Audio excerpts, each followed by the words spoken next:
अस्सलाम वालेकुम स्टूडेंट्स। वालेकुम अस्सलाम। अस्सलाम वालेकुम मैम। वालेकुम अस्सलाम।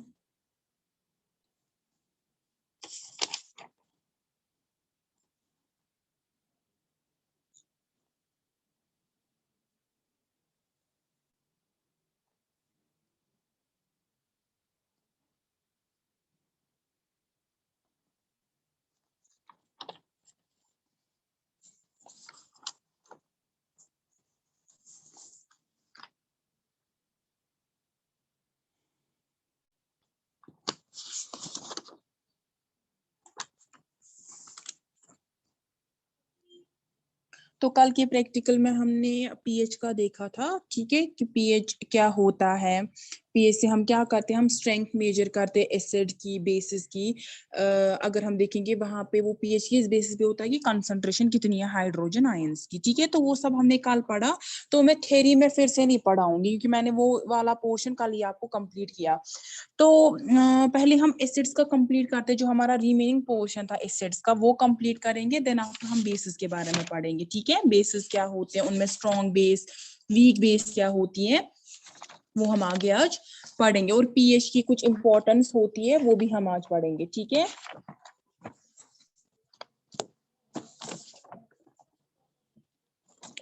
तो लास्ट टाइम हमने क्या किया था, हमने पढ़े थे एक तो प्रॉपर्टीज क्या क्या है एसिड्स की, ठीक है। और फिर हमने देखा था कि जो सारे एसिड्स हैं उनमें कॉमन क्या होता है। हमने देखा था वहां पे कि हर कोई एसिड जो है वो आयोनाइज होता है, ठीक है, हाइड्रोजन आयंस में। तो अगर हम देखेंगे हर कोई एसिड जो होते हैं उनमें क्या होते हैं, उनमें हाइड्रोजन आयंस होते हैं, या हम बोल सकते हैं कि सारे एसिड्स क्या करते हैं, वो प्रोड्यूस करते हैं हाइड्रोजन आयंस जब उनको हम वाटर में डिसॉल्व करते हैं, ठीक है। तो अगर हम देखेंगे तो जो ये एसिडिक बिहेवियर होता है एसिड सॉल्यूशंस का, वो किन की वजह से होता है, जो ये हाइड्रोजन आयंस प्रेजेंट होते हैं, ठीक। या हम बोल सकते हैं कि ये हाइड्रोजन आयंस की प्रेजेंस की वजह से जो ये एसिडिक सॉल्यूशन होती है उनकी एसिडिक प्रॉपर्टीज को हम डिफाइन कर सकते हैं, ठीक है। फॉर एग्जांपल अगर हम बात करेंगे हाइड्रोक्लोरिक एसिड की, ठीक है, अगर हम हाइड्रोक्लोरिक एसिड की बात करेंगे, ये किसमें आयोनाइज होता है जब हम इसको वाटर में डिसॉल्व करते हैं। यहाँ पे जो मैं ये एक्वस दिखा रही हूँ दैट इज कि हमने इसको वाटर में डिसॉल्व किया, तो ये किस में आयोनाइज होगा, H पॉजिटिव, जो कि किस में है, वाटर में, अगेन एक्वस में, प्लस क्लोराइड आयन जो कि कहाँ पे होंगे, जो भी स्टिल एक्वस में ही होंगे। तो HCl जो है ये एसिडिक कैरेक्टर क्यों दिखाता है, क्योंकि ये आयोनाइज होता है एक्वस सोल्यूशन में, किसमें, हाइड्रोजन आयंस में और क्लोराइड आयंस में, ठीक है। यानी मेन बात है कि यहाँ पे हाइड्रोजन आयन जो है वो प्रोड्यूस हो रहे हैं, ठीक।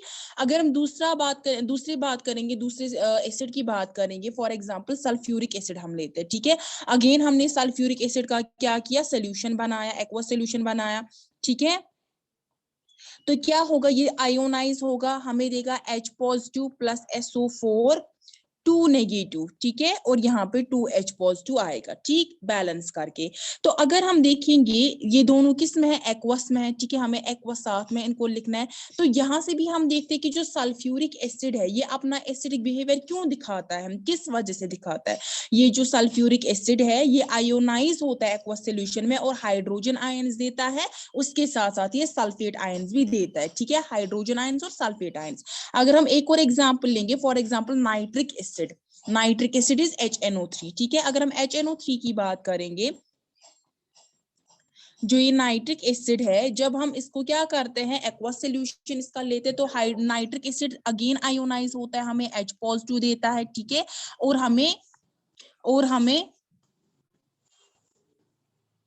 हमें क्या करता है, ये हमें नाइट्रेट आयंस देता है, ठीक है।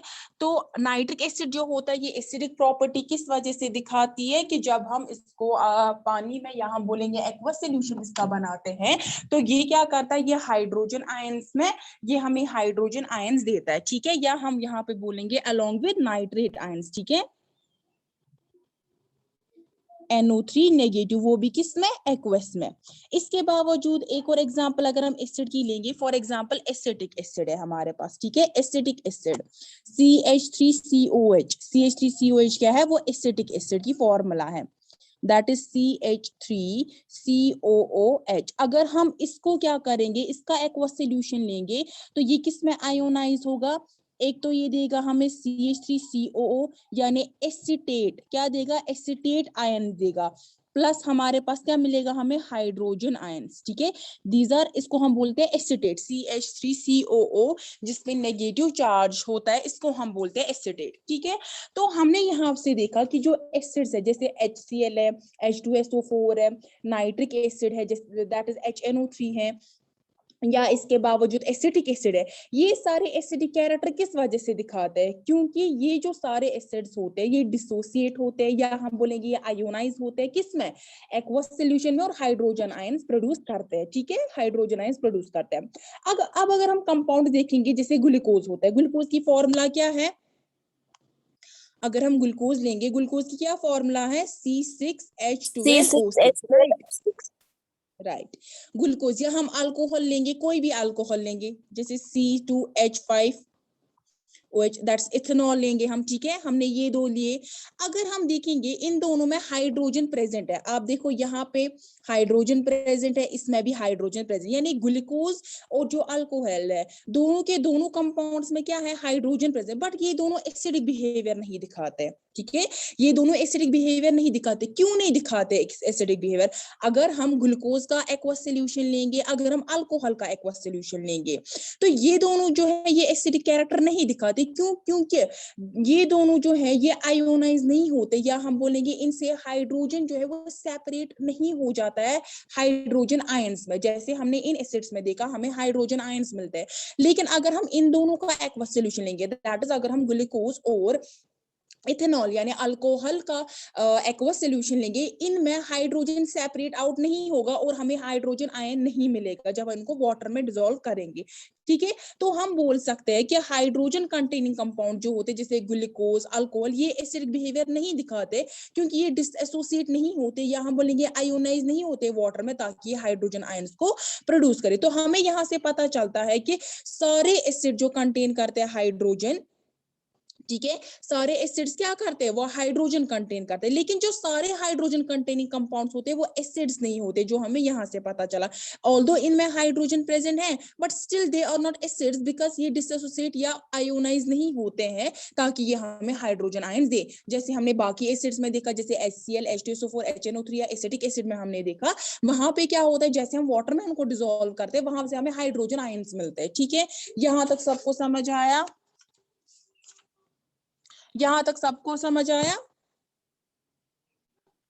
Yes ma'am.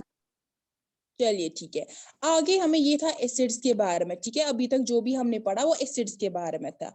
अब हम पढ़ेंगे बेसिस क्या होते हैं, ठीक है, बेसिस क्या होते हैं।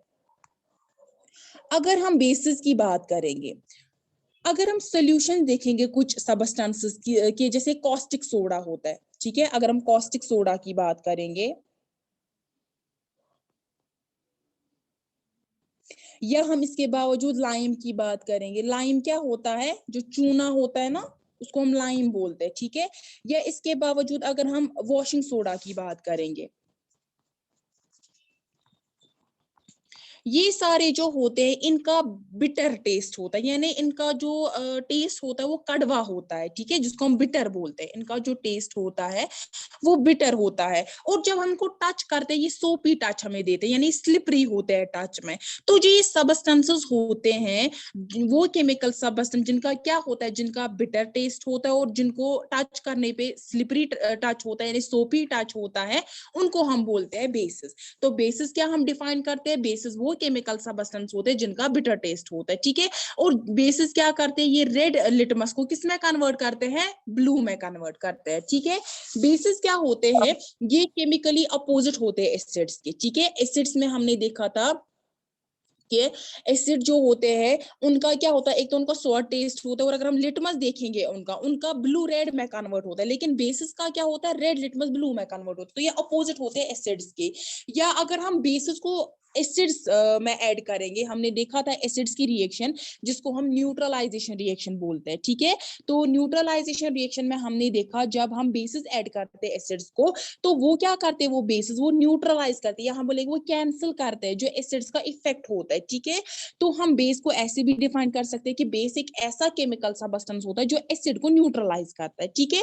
जो सारे मेटल ऑक्साइड्स होते हैं या जो मेटल हाइड्रोक्साइड्स होते हैं वो बेसिस होते हैं। ये हमने मेटल्स और नॉन मेटल्स में भी देखा था कि जो मेटल ऑक्साइड्स थे और जो मेटल हाइड्रोक्साइड्स थे वो क्या थे, वो बेसिस थे। फॉर एग्जांपल अगर हम सोडियम ऑक्साइड की बात करेंगे, सोडियम ऑक्साइड विद फॉर्मूला, क्या फॉर्मूला है सोडियम ऑक्साइड की, Na2O, ठीक है। ये हमने मेटल्स और नॉन मेटल्स में पढ़ा था। ये एक क्या है, ये मेटल ऑक्साइड है, राइट। या अगर हम लेंगे सोडियम हाइड्रोक्साइड, NaOH, ठीक है, सोडियम हाइड्रोक्साइड, ये क्या है, ये एक मेटल हाइड्रोक्साइड है, राइट, मेटल हाइड्रोक्साइड है, ये भी एक बेस है, ठीक है। ऐसे अगर हम अमोनियम हाइड्रोक्साइड की बात करेंगे, NH4OH, it's ammonium hydroxide. Ammonium hydroxide जो है ये भी बेस है, लेकिन ये मेटल हाइड्रोक्साइड नहीं है, ठीक है, ये एक मेटल हाइड्रोक्साइड नहीं है। अमोनियम हाइड्रोक्साइड भी बेस है, लेकिन ये मेटल हाइड्रोक्साइड या हम बोलेंगे मेटल ऑक्साइड नहीं है, ठीक है। इसके बावजूद अगर हम मेटल कार्बोनेट्स की बात करेंगे या जो मेटल हाइड्रोजन कार्बोनेट्स होते हैं वो भी बेसिस होते हैं, ठीक है। वो क्यों बेसिस होते हैं, क्योंकि वो न्यूट्रलाइज करते हैं एसिड्स में। जब हमने एसिड्स की रिएक्शन देखी थी किनके साथ, मेटल कार्बोनेट्स के साथ, मेटल हाइड्रोजन कार्बोनेट, जहां पे हमने सोडियम कार्बोनेट या सोडियम हाइड्रोजन कार्बोनेट की रिएक्शन पढ़ी थी, वहां हमने देखा था कि कैसे metal carbonate, metal hydrogen carbonate क्या करते हैं, न्यूट्रलाइज करते हैं एसिड्स को, और वहां से हमें साल्ट मिलता था, ठीक है। तो मेटल कार्बोनेट जैसे सोडियम कार्बोनेट है Na2CO3 या सोडियम हाइड्रोजन कार्बोनेट है, ठीक है, ये सारे क्या होते हैं, ये बेसिस की कैटेगरी में आते हैं। इसके बावजूद अगर हम देखेंगे जो वाटर सॉल्युबल बेसिस होते हैं, मैंने आपको बोला था कि जो वाटर सॉल्युबल बेसिस होते हैं उनको हम क्या बोलते हैं, उनको हम अल्कलीज बोलते हैं, उनको हम अल्कलीज बोलते हैं। अगर हम देखेंगे मोस्ट ऑफ दी बेसिस जो होती है वो डिसॉल्व नहीं होती है वाटर में, लेकिन कुछ ऐसी बेसिस होती है जो वाटर में डिसॉल्व होती है। अब वो बेसिस, ठीक है, वो बेसिस जो डिसॉल्व होती है वाटर में, तो उनको हम एक नाम देते हैं, दैट इज अल्कली नाम, ठीक है, अल्कलीज भी हम बोलते हैं। तो बे जो सॉल्युबल होती है वाटर में उनको हम अल्कली बोलते हैं, ठीक है। अगर हम इसमें एग्जांपल देखेंगे, सोडियम हाइड्रोक्साइड NaOH, या इसके अलावा पोटेशियम हाइड्रोक्साइड होता है, ठीक है, या इसके अलावा कैल्शियम हाइड्रोक्साइड होता है, ये सारे जो होते हैं, या अमोनियम हाइड्रोक्साइड, मैग्नीशियम हाइड्रोक्साइड, ये सारी बेसिस क्या होती है, ये सॉल्युबल होती है वाटर में और इनको हम अल्कलीज बोलते हैं। कुछ ऐसी बेसिस भी होती है जो सॉल्युबल नहीं होती है वाटर में, लेकिन इस चैप्टर में हम कन्फाइंड है टू दिस टर्म, यानी हम जहां पे भी बात करेंगे बेस की, ठीक, वहां पे हमारा मतलब होगा कि ये वाटर सॉल्युबल बेस है, तो हम यहाँ पे बेस के बदले अल्कली भी यूज कर सकते हैं टर्म, ठीक है। हम इस चैप्टर में बेस टर्म यूज करें, अल्कली टर्म यूज करें, क्योंकि हम यहाँ पे खाली बात कर रहे हैं उन बेसिस की जो वाटर में सॉल्युबल है, ठीक है। तो अगर कहीं भी जगह मैं बेस का यूज करूं या अल्कली का यूज करूं, वो एक ही बात है, ठीक है, वो एक ही बात है, मतलब कि यहाँ पे मैं बात कर रही हूँ उन बेसिस की जो वाटर में सॉल्युबल है, ठीक, समझ आया, समझ यस आया मैम। यहाँ, ठीक। तो यस हमने मैम। देखा जो एसिड्स होते हैं, हमने देखा था उनमें कॉमन क्या है, सारे एसिड्स में उनमें हाइड्रोजन आयंस कॉमन है, ठीक है, हाइड्रोजन आयंस उनमें कॉमन होते हैं। अब हम देखते हैं जो बेसिस होते हैं उनमें क्या कॉमन होते हैं, ठीक। जब हम कोई भी बेस लेते हैं उसको हम वाटर में डिसॉल्व करते हैं, तो ये हमेशा क्या करता है, ये हाइड्रोक्साइड आयंस प्रोड्यूस करता है, क्या करता है, hydroxide ion, that is OH negative ions को प्रोड्यूस करता है, ठीक है, OH नेगेटिव आयंस को प्रोड्यूस करता है। तो हम डिफाइन कर सकते हैं बेस एक ऐसा सबस्टेंस है, जब हम उसको डिसॉल्व करते हैं वाटर में तो वो हाइड्रोक्साइड आयंस प्रोड्यूस करता है उस सॉल्यूशन में। फॉर एग्जांपल हम सोडियम हाइड्रोक्साइड लेते हैं, ठीक है, NaOH है, सोडियम हाइड्रोक्साइड है, इट्स अ बेस, यहाँ बोलेंगे एक अल्कली है। जब हम इसको वाटर में डिसॉल्व करेंगे, ठीक है, हम इसको क्या कर रहे हैं, वाटर में डिसॉल्व कर रहे हैं, तो ये यहाँ पे देगा सोडियम आयंस देगा, ठीक है। सोडियम आयंस के साथ साथ क्या देगा, ये यहाँ पे हाइड्रोक्साइड आयंस देगा, ठीक है। तो सोडियम हाइड्रोक्साइड जो ये बेसिक बिहेवियर किसकी वजह से दिखा रहा है, क्योंकि इसमें हाइड्रोक्साइड आयंस प्रेजेंट होता है। ऐसे अगर हम पोटेशियम हाइड्रोक्साइड की बात करेंगे, ठीक है, अगर हम पोटेशियम हाइड्रोक्साइड की बात करेंगे, KOH, पोटेशियम हाइड्रोक्साइड को जब हम वाटर में डिसॉल्व करते हैं, ठीक है, तो ये देता है K पॉजिटिव, यानी पोटेशियम आयन देता है, और प्लस ये हमें हाइड्रोक्साइड आयंस देगा, ठीक। ऐसे अगर हम क्या करेंगे, मैग्नीशियम हाइड्रोक्साइड की बात करेंगे, जब हम इसको वाटर में डिसॉल्व करते हैं मैग्नीशियम हाइड्रोक्साइड को, तो ये मैग्नीशियम हाइड्रोक्साइड भी डिसोसिएट होता है, लेकिन ये पार्शियली डिसोसिएट होता है, मैग्नीशियम हाइड्रोक्साइड जो है जब हम इसको डिसॉल्व करते हैं वाटर में तो ये भी हमें क्या देता है, एक तो देता है मैग्नीशियम आयंस, ठीक है, मैग्नीशियम आयंस देता है, और इसके बावजूद ये हमें क्या देता है, ये हमें हाइड्रोक्साइड आयंस देता है। हो गया बैलेंस, दो हाइड्रोक्साइड, यहाँ पे भी दो, ठीक है। तो यहाँ से हमें पता चला कि जो ये बेसिस होते हैं उनमें क्या कॉमन होता है, उनमें हाइड्रोक्साइड आयंस कॉमन होते हैं। जब भी हम किसी बेस को वाटर में डिसॉल्व करेंगे तो वो डिसोसिएट होगा, जहां से वो हमें प्रोड्यूस करेगा हाइड्रोक्साइड आयंस, ठीक है। तो ये जो सारे बेस जो हमने पढ़े, sodium hydroxide, potassium hydroxide, magnesium hydroxide, इसके बाद जो कैल्शियम हाइड्रोक्साइड होता है या अमोनियम हाइड्रोक्साइड, ये सारे बेसिस होते हैं, क्योंकि जब ये डिसॉल्व होते हैं वाटर में ये हाइड्रोक्साइड आयंस को प्रोड्यूस करते हैं, ठीक है। अब देखो ये बेसिस हमने इससे पढ़े थे, दो टाइप्स के। मैम आपकी आवाज नहीं आ रही है मुझे। अब आ रही है? यस अब मैम। आ रही है, ठीक है। तो जैसे हमने पढ़े थे कि एसिड जो होते हैं वो दो टाइप्स के होते हैं, strong acid and weak acid. Similarly जो बेसिस होते हैं ये भी दो टाइप्स के होते हैं, एक strong base and another one is a weak base. अब देखो स्ट्रॉन्ग बेस क्या होता है, जैसे हमने एसिड्स में बोला था कि स्ट्रॉन्ग एसिड वो है जो कंप्लीटली डिसोसिएट होगा, जो कंप्लीटली आयोनाइज होगा वाटर में, और वहां से बहुत ज्यादा अमाउंट में हाइड्रोजन आयंस प्रोड्यूस होंगे। सिमिलरली स्ट्रॉन्ग बेस वो होती है जो कंप्लीटली आयोनाइज या हम बोलेंगे कंप्लीटली डिसोसिएट होती है वाटर में, और वहां से हमें लार्ज अमाउंट में हाइड्रोक्साइड आयंस प्रोड्यूस होते हैं, उसको हम बोलते हैं स्ट्रॉन्ग बेस, और we can call it a strong alkali. अगर हम सोडियम हाइड्रोक्साइड की बात करेंगे, NaOH, ठीक है। इसके अलावा अगर हम पोटेशियम हाइड्रोक्साइड की बात करेंगे, ये क्या होती है, स्ट्रॉन्ग बेसिस होते हैं, या हम इनको बोलते हैं स्ट्रॉन्ग बेसिस, या हम बोल सकते हैं इनको स्ट्रॉन्ग अल्कलीज, ठीक है। Yes ma'am. Yes ma'am. अगर हम ऐसे ही देखेंगे वीक बेसिस क्या होते हैं, वीक बेस वो होती है, जैसे हमने वीक एसिड को डिफाइन करा था कि वीक एसिड वो होते हैं जो पार्शियली आयोनाइज होते हैं वाटर में और स्मॉल अमाउंट में हाइड्रोजन आयंस प्रोड्यूस करते हैं। सिमिलरली वीक बेसिस वो होते हैं, वो सबस्टेंस होते हैं जो पार्शियली आयोनाइज होते हैं वाटर में और प्रोड्यूस करते हैं स्मॉल अमाउंट में हाइड्रोक्साइड आयंस, ठीक है। उनको हम वीक बेस बोलते हैं, वीक अल्कली बोलते हैं। फॉर एग्जाम्पल अगर हम देखेंगे अमोनियम हाइड्रोक्साइड, ठीक है, अमोनियम हाइड्रोक्साइड है, या इसके अलावा कैल्शियम हाइड्रोक्साइड है, ठीक है, या इसके अलावा मैग्नीशियम हाइड्रोक्साइड है। ये सारे क्या आते हैं, ये वीक बेसिस की कैटेगरी में आते हैं, ठीक है। ऐसा क्यों, क्योंकि ये पार्शियली आयोनाइज होते हैं जब हम इनको वाटर में डिसॉल्व करते हैं, और ये स्मॉल अमाउंट में हाइड्रोक्साइड आयंस को प्रोड्यूस करते हैं। अब हम देखते हैं कि जो ये बेसिस होती है इनकी प्रॉपर्टीज क्या है, इनकी रिएक्शंस हम पढ़ेंगे, ठीक। पहली प्रॉपर्टी क्या पढ़ी हमने बेसिस की, कि इनका बिटर टेस्ट होता है, राइट। और इनका दूसरी प्रॉपर्टी कि इनका सोपी टच होता है, जब हम इनको टच करते हैं तो हमें सोपी यानी स्लिपरी फील होता है। फॉर एग्जाम्पल अगर हम क्या करेंगे, अगर हम सोडियम हाइड्रोक्साइड का एक ड्रॉप जो है उसकी सोल्यूशन का अपने फिंगर पे डालेंगे, फिर हम उसको रब करेंगे, जब हम उसको रब करेंगे तो हमें पता चलेगा कि हमें जल्दी महसूस होगा कि ये सोपी है, ये स्लिपरी है, ठीक है। तो जब भी कोई आप बेस अगर आप टच करोगे तो वहां से हमें पता चलता है इसका स्लिपरी टच होता है। पहली प्रॉपर्टी की bitter taste, second one is सोपी टच होता है, और थर्ड वन क्या होता है, बेसिस क्या करते हैं, ये रेड लिटमस को ब्लू में कन्वर्ट करते हैं, ठीक है। और अगर हम देखेंगे जो बेसिस होते हैं ये क्या करते हैं, ये इलेक्ट्रिसिटी को कंडक्ट करते हैं सोल्यूशन में, तो ये इलेक्ट्रोलाइट्स होते हैं, ठीक है। जब भी हम किसी बेस को डिसॉल्व करते हैं वाटर में तो ये आयंस में स्प्लिट अप होता है, तो आयंस की प्रेजेंस की वजह से क्या होता है कि जो सोल्यूशन होता है इस बेस का वो इलेक्ट्रिसिटी को कंडक्ट करता है। फिफ्थ वन अगर हम देखेंगे क्या प्रॉपर्टी है, कि बेसिस जो होते हैं ये रिएक्ट करते हैं मेटल्स के साथ तो हाइड्रोजन गैस बनाते हैं, ठीक है।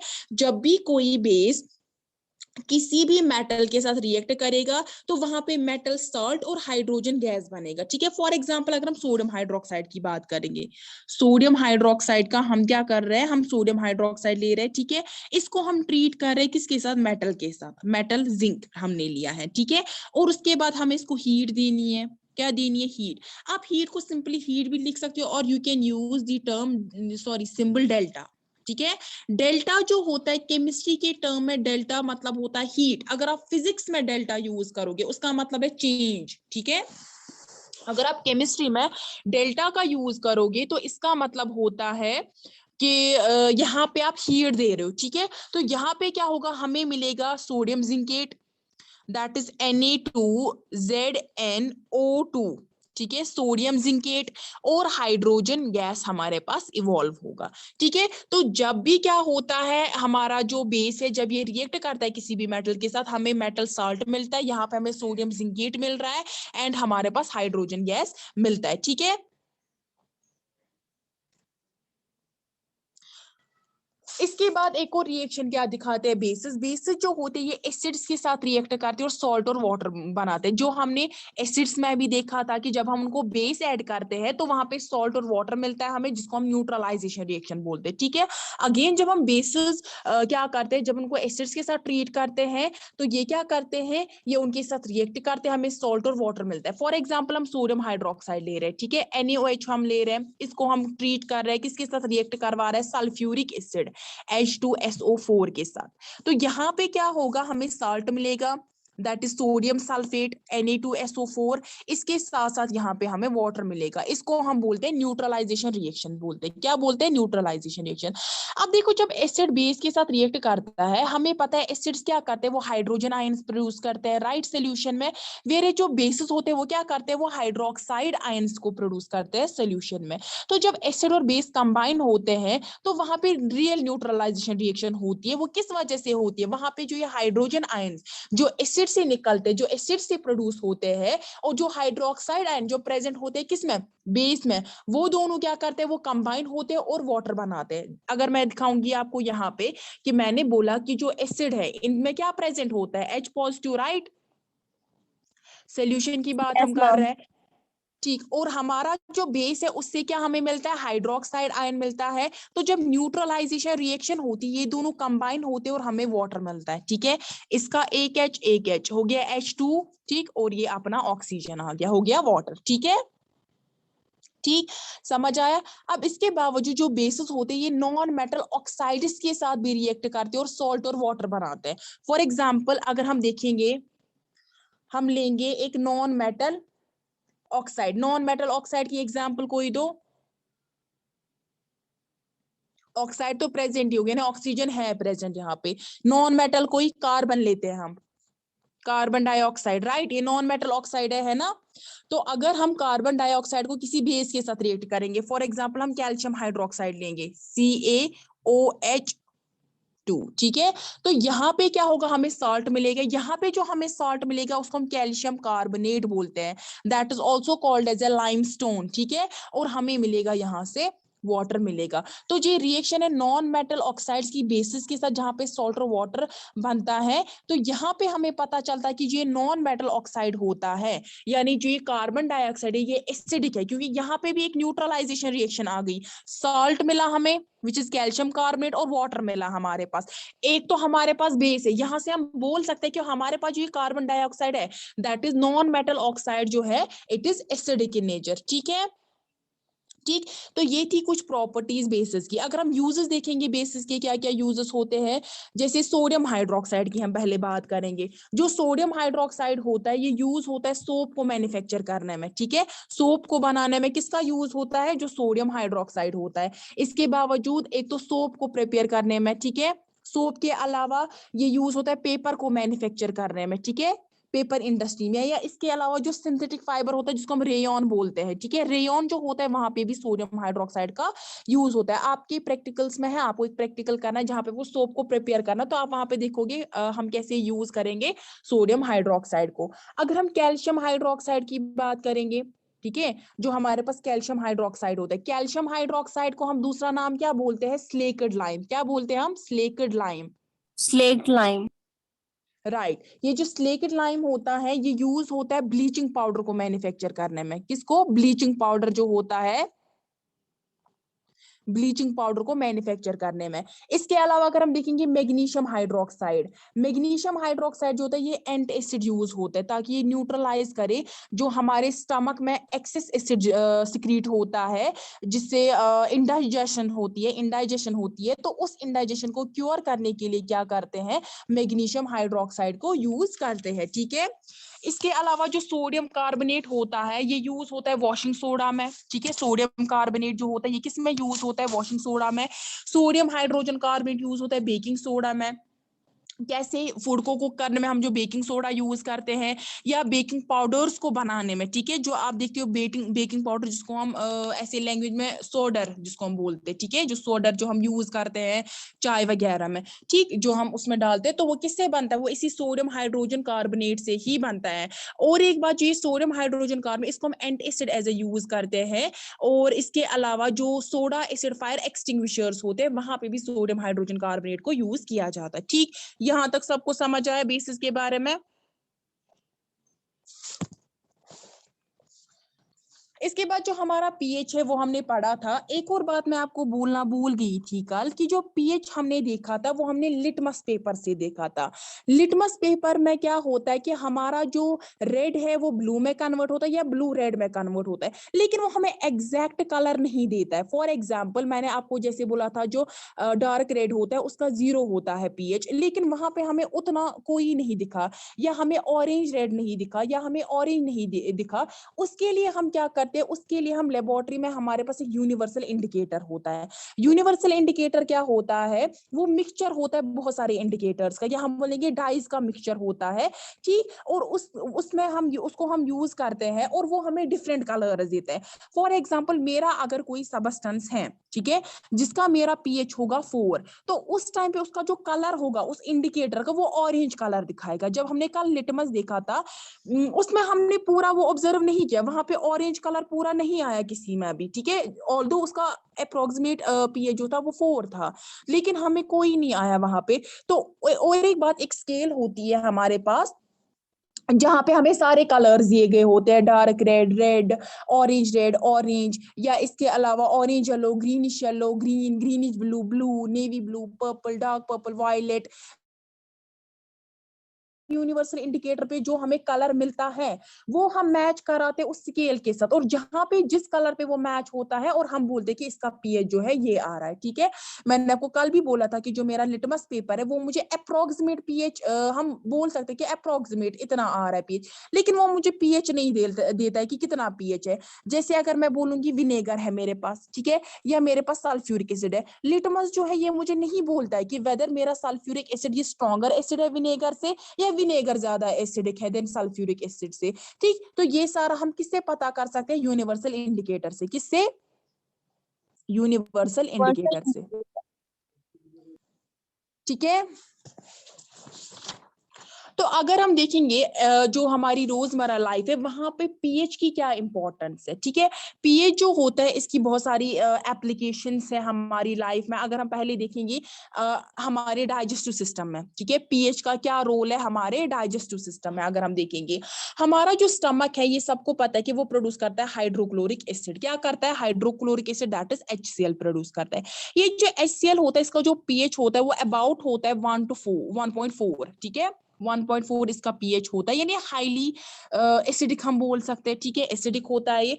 तो ये जो डाइल्यूट सल्फ्यूरिक एसिड होता है ये जो भी हम खाना खाते हैं, जो भी हम फूड कंज्यूम करते हैं उसको डाइजेस्ट करने में हेल्प करता है और हमारे स्टमक को हार्म भी नहीं करता है। लेकिन कभी कभार क्या होता है कि हमारा जो स्टमक है वहां से एक्सेस में ये हाइड्रोक्लोरिक एसिड जो है ये जनरेट होता है या प्रोड्यूस हम बोलेंगे होता है। तो ये एक्सेस एसिड होता है हमारे स्टमक, इसकी वजह से इंडाइजेशन होती है, जिसकी वजह से हमें क्या होती है, हमें पेन होती है महसूस, हमें इरिटेशन महसूस होती है हमारे स्टमक में। तो उससे उसको क्योर करने के लिए क्या किया जाता है, एंट एसिड्स का यूज किया जाता है। क्या किया जाता है, एंट एसिड जो होते हैं उनका यूज किया जाता है, या हम इसको बोल सकते हैं एंटी एसिड्स। ये क्या होता है, एंटी एसिड, मतलब एसिड के अपोजिट। एसिड का अपोजिट क्या है, बेस है, राइट। तो क्या बेस। होता है, ये एंटी एसिड जो होते हैं ये ग्रुप होता है बेसिस का, जिनका कोई टॉक्सिक इफेक्ट नहीं होता है हमारी बॉडी पे। तो जो बेस होता है, अगर हम देखेंगे जो एंटी एसिड होते हैं, जैसे हमारे स्टमक में एक्सेस किस ये वजह से होती है इंजेक्शन? ये किस वजह होती से है होती जब है इंजेक्शन? हमारा जो स्टमक है उसमें जब एक्सेस में हाइड्रोक्लोरिक एसिड जो है वो सिक्रीट होता है, ठीक है, एक्सेस में, यानी जब जितना हमें जरूरत है उससे कहीं ज्यादा निकल रहा है, ठीक है। तो उस टाइम पे हम क्या मैम करते तो हैं, हम अगर मैम मैम तो यस अगर यस HCl ज्यादा निकल रहा है तो फिर हमारा फूड भी तो डाइजेस्ट होना चाहिए ना जल्दी, तो फिर हमें पेन क्यों होती है? इंजेक्शन नहीं वो इंडाइजेशन का देखो, मतलब होता है ना। हमारा जो फूड है जो फूड है वो किसी एक पीएच पे, यानी हमारा जो HCl है, जितना उसको HCl जरूरत होगा उतने पे ही फूड हमारा डाइजेस्ट होगा, ठीक है। लेकिन जब एक्सेस में निकलेगा तो उससे डाइजेस्ट नहीं होगा, बल्कि उससे हमारे स्टमक में ही प्रॉब्लम होगी, ठीक है। उससे क्या होगी, उससे हमारे स्टमक में ही प्रॉब्लम होगी, हमारा जो स्टमक है उसमें पेन होगी, ठीक, या उसमें इरिटेशन होगी जब एक्सेस में जनरेट होगा। उससे फूड हमारा जो है वो डाइजेस्ट नहीं होगा, क्योंकि फूड जो है उसको एक हम बोलेंगे एक किसी क्वांटिटी में, एक लिमिटेड क्वांटिटी होती है जिसमें उसको जरूरत होता है HCl। लेकिन जब हम ज्यादा देते हैं तो उससे क्या होता है, उससे खराबी हो जाता है। कभी कभार आपने देखा होगा कि हम क्या करते हैं, अगर हम कोई कुछ खाना बना रहे होते हैं, लेकिन जब हम एक्सेस में देते हैं उसको, तो खाना ही खराब हो जाता है। कोई चीज एक्सेस में डाल रहे हैं, उससे क्या होता है, उससे खाना ही खराब हो जाता है। एक एग्जाम्पल है। ऐसे ही क्या होता है, जब HCl ज्यादा सिक्रीट होता है तो उससे क्या होता है, उससे हमें पेन होती है, उससे हमें इरिटेशन होती है, स्टमक अपना काम कर ही नहीं पाता है। स्टमक जो है वो कैसे करेगा अपना काम, जब वहां से HCl ज्यादा निकला। HCl से स्टमक में ही प्रॉब्लम होगी, तो फूड डाइजेस्ट ही नहीं होगा, उससे पेन इरिटेशन हो गई हमें। तो उसके लिए हम क्या करते हैं, हम इन्हीं एंटासिड्स को यूज करते हैं, ठीक। एंटासिड्स क्या होते हैं, ये ग्रुप होता है बेसिस का, और ये बेसिस क्या करते हैं, फिर ये न्यूट्रलाइज करते हैं इस एसिड को, जो एक्सेस एसिड हमारे स्टमक से निकलता है, और हम जो भी कोई पर्सन जिसको ये हो रहा होता है उसको रिलीफ मिलता है इससे। अगर हम देखेंगे, जो मोस्ट कॉमन हम एंटासिड यूज करते हैं इंडाइजेशन को क्योर करने के लिए, जो एसिडिटी की वजह से होती है, उसमें आता है मैग्नीशियम हाइड्रोक्साइड एक, ठीक है। Milk of magnesium magnesia. Hydroxide, yes, milk of magnesia जिसको हम बोलते हैं। और दूसरा क्या आता है, दूसरा आता है सोडियम हाइड्रोजन कार्बन, जिसको हम बेकिंग सोडा बोलते हैं, ठीक है। या सोडियम हाइड्रोजन कार्बोनेट को हम सोडियम बाइकार्बोनेट भी बोलते हैं, ठीक है। तो ये ऐसे मोस्ट कॉमन होते हैं दो, जिनकी वजह से क्या होता है, जिनकी वजह से हमारा जो, अगर हमें ज्यादा HCl सिक्रीट हो गया, उनसे वो न्यूट्रलाइजेशन रिएक्शन दिखाएंगे और हमें रिलीफ मिलेगा। दूसरा आता है जो टूथ डिके होता है, ठीक है। जो हमारा टूथ है, अगर उसमें पीएच चेंज हो गया, वो पीएच चेंज की वजह से क्या होता है, हमारा जो टूथ है वो डिके हो जाता है। अगर हम कोई भी फूड कंज्यूम करते हैं जिसमें शुगर होता है, तो जो बैक्टीरिया प्रेजेंट होते हैं हमारे माउथ में, वो क्या करते हैं, वो शुगर को ब्रेक डाउन करते हैं और एसिड्स बनाते हैं। जैसे अगर हम लैक्टिक एसिड देखेंगे, लैक्टिक एसिड बनता है वहां पे, ठीक है। हमने जो फूड कंज्यूम किया, बैक्टीरिया क्या करते हैं, जो हमारे माउथ में प्रेजेंट होते हैं, वो इनको ब्रेक डाउन करते हैं और वहां से शुगर निकलता है, ठीक है। और ये जो शुगर होता है, ये शुगर ही होता है। अगर इसमें शुगर प्रेजेंट होता है फूड में, तो उस टाइम पे क्या होता है, हमें एसिड्स जनरेट होती है वहां पे। तो ये एसिड जो हमारे मुंह के अंदर बनते हैं, तो जो शुगरी फूड की वजह से बनते हैं, ये एसिड जो होता है, ये हमारे माउथ का पीएच उसको लोअर करता है, यानी एसिडिक बनाता है। हमने देखा था कि जितना ज्यादा एसिडिक होगा उतना उसका पीएच कम होगा, यानी अगर ये पीएच को लोअर कर रहा है, यानी ज्यादा एसिडिक बन रहा है, ठीक है। टूथ डिके कब होता है, जब हमारे मुंह का जो पीएच है, हमारे का जो माउथ का जो पीएच है, वो 5.5 से कम हो जाता है, ठीक है। जब वो 5.5 से कम होना स्टार्ट करता है, उस टाइम पे क्या होता है, हमारा जो पीएच है वो एसिडिक में वहां पे आ जाता है पीएच हमारा।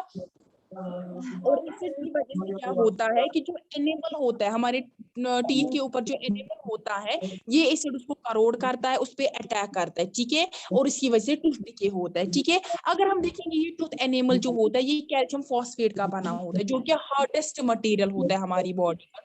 लेकिन स्टिल ये करोड़ होता है, क्यों? क्योंकि जो पीएच है वो चेंज हो गया, वो एसिडिक में कन्वर्ट हो गया, ठीक है। उस एसिडिक पीएच की वजह से क्या हो जाता है, हमारा जो टूथ है वो डिके होता है। और जो बेस्ट वे है इस डिके को प्रिवेंट करने के लिए, वो ये है कि हम अपना माउथ जो वो क्लीन कर सकते हैं। जब भी हम कोई फूड खाए, पानी से कर सकते हैं क्लीन, या टूथपेस्ट जिनमें क्या होते हैं, जिनमें बेसिस प्रेजेंट होते हैं, वो भी क्या कर सकते हैं, वो न्यूट्रलाइज करते हैं इस माउथ एसिड को। और यूजुअली जो पीएच होता है टूथपेस्ट का, वो 8 होता है, जो टूथपेस्ट है उसमें जो बेस होती है उसका जो पीएच होता है वो 8 होता है। किसी की माइक म्यूट है। जाया, माइक बंद करो। यहाँ से लेकिन कोई भी शोर नहीं आ रहा है। चलिए कोई नहीं।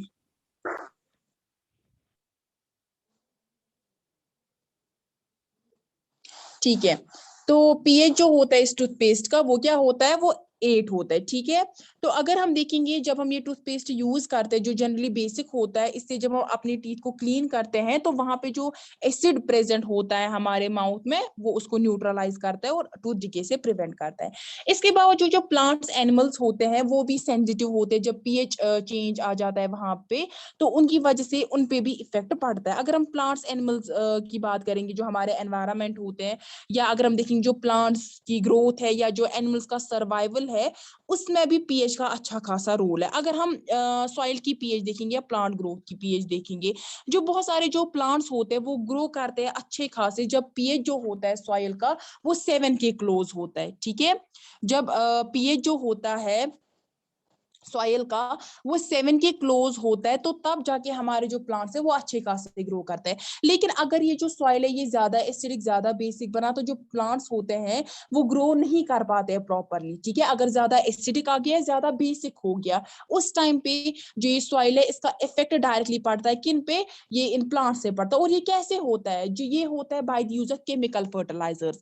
जो हम केमिकल फर्टिलाइजर्स यूज करते हैं हमारे सॉइल में उससे उसका जो पीएच है या तो वो ज्यादा एसिडिक बन जाता है या वो बेसिक बन जाता है, जिसकी वजह से क्या होता है प्रॉपरली ये प्लांट्स ग्रो नहीं कर पाते, ठीक है। प्रॉपरली प्लांट जो होते हैं वो ग्रो नहीं कर पाते हैं।